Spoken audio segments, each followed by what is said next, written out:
여러분 안녕하십니까?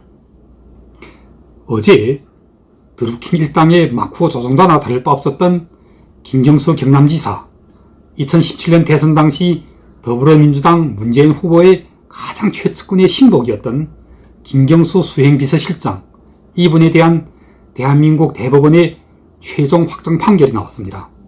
이 판결로 이제는 정말 분명해진 것이 몇 가지가 있습니다. 여러분들은 한 번쯤 인터넷에서 드루킹에 대해서 검색해 보시기 바랍니다. 그렇게 해서 드러나는 그 많은 게시물들, 내용들을 일일이 다 볼 필요도 없이 그냥 드루킹에 대해서 딱 한마디로 한 줄로 어떻게 정의를 내리고 있는지에 대하여 다시 한번 들여다보시기 바랍니다. 드루킹은 당시의 문재인 후보를 대통령으로 당선시키기 위한 더불어민주당원 댓글 조작 사건입니다.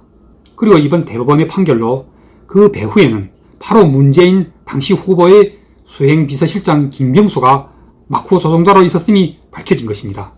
밝혀졌고 확정된 것입니다. 그것도 법에 의해서 1심, 2심을 거쳐 대법원에서 이미 확정하여 판결을 내린 것입니다. 어제와 오늘의 대한민국의 모든 언론들이 그리고 정치인들이 모두 공통적으로 함께 사용하는 사자성어 하나가 있습니다. 사필귀정. 아마도 어쩌면 인류가 문화를 접하기 시작한 때로부터 가장 많이 사용해왔던 사자성어가 바로 이 사필귀정이 아니겠습니까? 정치에서, 문화에서, 예술에서, 인류가 생활하는 모든 영역에서 사필귀정은 권선징악과 함께 결코 없어서는 안 되는 명언이니 여기서는 이 사자성어에 대한 해석은 삼가하겠습니다. 제가 오늘 논평에서 이야기하고 싶은 것은 바로 이 사필귀정과 권선징악 및 인과보응을 체현한 대한민국의 판결을 통하여 몇 가지 밝혀야 할, 그리고 이미 대한민국의 모든 양식이 있고 정의가 있는 국민들의 마음속에서는 이미 밝혀져 있을 옳고 그름에 대하여 제가 제 나름대로 순서를 배열해서 한번 말씀드려보려고 합니다. 그래서 여러분들이 이미 마음속에서 생각하고 있던 바와 이에 대하여 제가 생각하고 있는 바가 얼마나 같은지도 한 번쯤 대조해보는 것도 재미있는 일일 것 같습니다. 우선 첫째는 문재인 정권의 정통성 문제입니다. 이 드루킹 댓글 조작 사건 바로 직전까지 문재인 후보와 경쟁하고 있었던 당시 안철수 국민의당 후보의 지지율이 문재인 후보보다 더 높았던 사실을 모두 기억하고 있을 것입니다. 그런데 이 댓글 조작 사건 이후부터 급전직하로 뒤집어지기 시작한 것입니다. 여러분들은 댓글을 한 수십 개 또는 수백 개쯤 조작했다고 해서 여론이 뒤집어졌던 것이라고 주장한다면 제가 혹시 경강부회하고 있는 것이라고 비판받을 수도 있을지 모르겠습니다. 그런데 자, 주목해 주십시오. 경찰 조사에 의해 댓글 조작 수치가 나와 있습니다. 조작해서 여기저기에 퍼다나른 횟수가 수백 개도, 수천 개도, 수만 개도 또는 수십만 개도, 수백만 개도 아닙니다. 수천만 개입니다. 그 횟수가 거의 1억 개에 가깝습니다. 그 1억 개에 달하는 댓글의 조작 내용을 하나씩 다 읽어내자면 댓글 한 개를 읽는데 소요되는 시간을 한 1분쯤으로 한정할 경우 저그만치 한 몇십 년이 걸릴지 제가 계산해보지 못했습니다. 얼충 짐작해도 하루가 24시간이고 1시간은 60분이니 24에 곱하기 60 하면 1440분이 나옵니다. 댓글 조작 횟수가 좀 더 정확하게 한 8천만 개라니 좋습니다. 그냥 8천만 개를 정수로 하고 여기에다가 하루의 분수인 1440분을 제하기하면 얼마가 나옵니까? 어쨌든 이런 식으로 대충 계산해도 이자들이 조작했던 댓글 횟수를 하나씩 다 읽어내는데 걸리는 시간이 아마도 이런 불법적인 범법 수단을 통하여 대통령에 당선된 문재인 대통령이 임기 5년 동안만 가지고는 어림도 없이 모자라지 않겠습니까? 이와 같이 빼도 박도 못할 생생한 증거 앞에서 이제는 누군들 감히 함부로 나서서 문재인 정권의 이 불법적인 정통성에 대하여 비호할 수가 있겠습니까? 때문에 이번 대법원의 판결을 통하여 하나 단정할 수 있는 것은 다름 아닌 문재인 정권이 이미 그 정통성을 상실하게 되었다는 것입니다. 자신들도 바로 댓글 조작이라는 이 불법적인 방법으로 경쟁자를 이기고 대통령에 당선되었으니 역시나 불법적인 방법으로 정권을 잡았던 전두환 정권에 대해서 무슨 체면을 가지고 이러쿵저러쿵 말할 수가 있단 말입니까? 인간이 아무리 뻔뻔스러워도 그렇지 이 정도면 이건 정말 수호지심이라고는 없는, 수호지심이라는 것이 무엇입니까? 인간과 짐승을 구별할 때 사용하는 단어입니다. 인간은 수호지심을 알고 짐승은 그런 걸 모르는 데서 비롯된 단어입니다. 이렇게 대법원에서까지 확정 판결이 나온 상황에서도 이 불법적인 댓글 조작으로 말미암아 가장 큰 이익을 보았던 문재인 대통령이 사과 한마디 없다는 것은 결국 수호지심을 갖고 있지 않다는 것으로 볼 수도 있는 것입니다.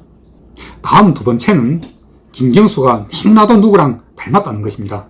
이 댓글 조작 사건에 막후 조종자나 다를 바 없었던 김경수가 대법원의 최종 확정 판결이 나왔음에도 불구하고 계속 입으로 진실 타령을 하고 있는 모습을 보면서 저는 갑자기 김동인의 그 유명한 소설 발가락이 닮았다는 제목을 떠올렸습니다. 물론 김경수가 발가락을 닮았다는 것은 아닙니다. 대법원의 최종 확정 판결하에서도 사과 한마디 없이 끝까지 뻗대고 있는 김경수와 이들의 대목격인 한명숙 전 총리가 어찌 이리 또 닮으셨습니까?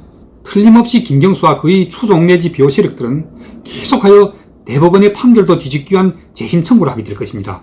그 뻗대는 모습이 한명숙 전 총리를 닮으셨다면 그 뻔뻔스러움은 불법적인 댓글 조작 사건의 가장 큰 수혜자였으면서도 전혀 자신은 모르고 있었던 듯이 아닌 모사를 하고 있는 문재인 대통령과 어찌 이리도 흡사한 것입니까? 제가 100% 감히 단정하건대 문재인 대통령은 절대로 사고나 유감의 말씀 한마디 내놓지 않을 것으로 확신합니다. 도리대로라면요, 문재인 대통령을 도와 뭔가를 좀 해보겠다고 나섰다가 온 가족이 풍지박산이 난 조국 전 법무장관에게 공개적으로 마음이 빚이 있다고 말씀하지 않았습니까? 그런데 이번 김경수 건은 이건 그냥 마음의 빚 정도가 아니죠. 김경수 본인을 감옥에 쳐넣게 된 것이니 이건 빚이 아니라 말하자면 함께 죄를 지은 것이라고 해야죠. 그 빚을, 그 죄를 이제 무슨 수로 갚을 것입니까? 그런데 생각해보면 방법이 전혀 없는 것도 아니죠. 다음 달쯤 8일로 때 3인 해버리면 될 것이 아닙니까? 까짓것 대법원의 판결 잉크가 마르건 말건 상관할 것 있습니까? 이미 뻗대고 뻔뻔스럽게로는 추징금 낼 돈 한 푼도 없다면서도 골프장에만 잘도 놀러 다니곤 하던 전두환 전 대통령에 비해서도 문재인 대통령은 전혀 못하지 않으시잖아요. 자, 그리고 세 번째는 이번 김경수에 대한 대법원의 최종 판결을 통하여 저는 한 사람의 정치인을 용서하게 되었고 다른 한 사람의 정치인에게는 정말 진심으로 감탄하게 되었습니다. 먼저 제가 용서하게 된 정치인에 대하여 말씀드리겠습니다. 제가 어제 저희 페이스북에다가 추미애 전 법무장관님을 존경하고 사랑합니다 라는 글을 올렸습니다. 다른 그 그룹에다가도 공유해드렸기 때문에 아마 읽어보셨던 분들이 계실 것입니다. 때문에 여기서 제가 왜 다시금 존경하고 사랑하기까지 되었는지에 대한 고백은 일단 생략하도록 하겠습니다. 관심을 가지고 계신 분들은 페이스북에서 찾아 읽어보시기 바랍니다. 여기서 추미애 전 장관님에 대해서 한마디만 더 말씀드린다면 여러분들은 진심으로 추미애 전 장관님을 이제 더는 미워하거나 비난하지 말아주시기 바랍니다. 드루킹 마쿠 조종자 김경수를 잡아내는 데 있어서 이분께서는 최대의 공신이십니다. 당시 더불어민주당의 당대표시였던 이분께서 직접 지시하여 수사를 의뢰하시지 않았더라면 경찰이 감히 수사를 시작이나 했겠습니까? 물론 본인은 지금 수사를 지시한 것까지만 인정하고 특검을 도입하는 데 대해서는 동의하시지 않았다고 변명하고 계시지만 그야 어떡하겠습니까? 현재 이 당의 대권 후보로 출마하고 계신 처지와 입장도 있고 하니 우리가 이해를 해줘야 하지 않겠습니까? 나라와 국민을 위해서 그리고 국민들에게 사필 규정과 인과 보호 및 권선징악의 정의 실현을 실천하여 보여주신 추미애 전 법무장관님의 그 큰 공은 목적하는 바와 동기야 무엇이든 간에 결코 함부로 훼손되어서는 안 될 것입니다. 저는 보수파 쪽에서 만이 하나라도 정말 윤석열 후보가 대통령이 되신다면 정말 누구보다도 추미애 전 법무장관님에 대해서 절대로 함부로 해서는 안 된다고 생각합니다.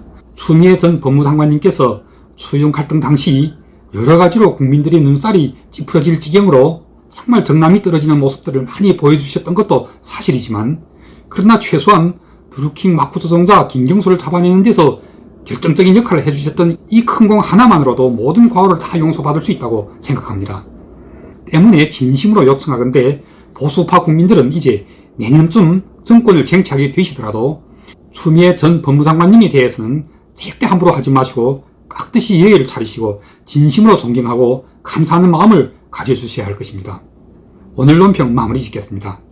드루킹 댓글 조작 사건의 마쿠 조종자였던 김경수에 대한 대법원의 최종 확정 판결이 시사하는 바는 아주 큽니다.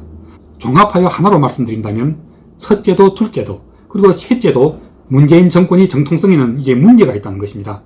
출범 당시부터 순수하지가 않았으며 그 결과로 이제는 사필 규정을 넘어 인과 보험으로까지 오게 된 것입니다. 즉 나쁜 일에는 나쁜 결과, 그야말로 우리 속담 그대로 뿌린 대로 거두게 된 것 아닙니까? 마지막으로 한마디만 더 보탠다면 명심보감에는 이런 명언이 있습니다. 중국어로 我亏人是祸人亏我是福 우리말로 직역하면 아효인시화, 인효아시복이 되는데 무슨 뜻이냐면 내가 남을 헐뜯는 것은 재앙이고 남이 나를 헐뜯는 것은 복이라는 뜻입니다. 이 드루킹 댓글 조작 범죄 행각에 가장 많은 피해를 당했던 사람은 바로 당시 문재인의 가장 유력한 경쟁자였던 안철수가 아닙니까? 제가 자기도 모르게 자꾸 중언부언하게 됩니다마는 그 조작 댓글이 한두 개도 아니고 수십 수백 개도 아니고 수천 개 수만 개도 아니고 수천만 개, 저것만치 1억 개에 가까운 인터넷 공간에서의 사이버 테러를 당했으면서도 오늘까지도 무탈하시고 무사하신 것을 정말 진심으로 감탄하지 않으려 할 수가 없습니다. 그 사이버 공간에서 악플러들에게 댓글로 테러당하고 자살까지 했던 유명 연예인들이 어디 한둘입니까? 그런데 안철수 대표는 1억 개에 달하는 댓글 조작에 테러를 당했으면서도 정말 끄떡 하나 없어집니다.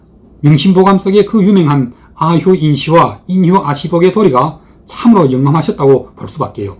그 드루킹 일당과 그 배후에 있는 김경수, 그리고 그 김경수의 배후에 있는 문재인까지 모두 포함하여 이 정권의 행동대원들이 그렇게나 안철수 대표를 헐뜯어봤지만 그 헐뜯임이 결국은 안철수 대표에게는 다 복으로 돌아왔고 화는 오롯이 그들 헐뜯는 자들의 몫으로 되돌아왔음을 증명해주는 가장 좋은 사례 하나를 여러분들은 기억하고 계십니까?